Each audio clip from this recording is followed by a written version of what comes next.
Gubernur Sulawesi Selatan Nurdin Abdullah bersama pejabat Wali Kota Makassar Iqbal Suhaib melepas secara resmi pawai takbir keliling di depan kantor Balai Kota Makassar Jalan Ahmad Yani Makassar pada Selasa malam 4 Juni 2019. Pawai takbiran tersebut diikuti sebanyak 2.000 peserta untuk menyemarakan Hari Raya Idul Fitri 1440 Hijriah yang jatuh pada Rabu 5 Juni 2019. Jika biasanya pawai takbiran keliling selalu identik dengan suara kendaraan bermotor, tetapi berbeda dengan kali ini.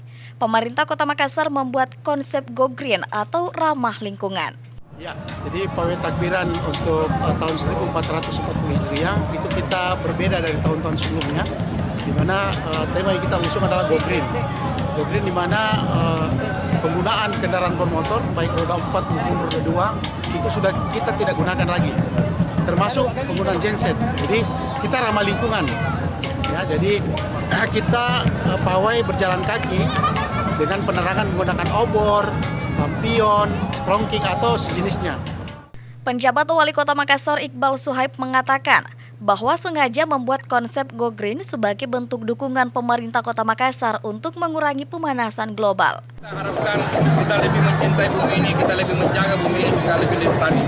Dan kita harapkan kita lihat seperti yang kita lihat bahwa benar-benar tidak ada genset yang dipakai dan semua kendaraan adalah kendaraan dengan tenaga manusia. Dan ini juga sehat bagi kita semua.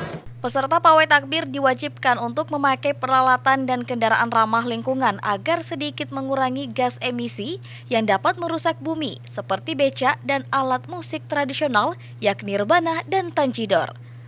Ira, Fajar TV dan Fajar Radio melaporkan.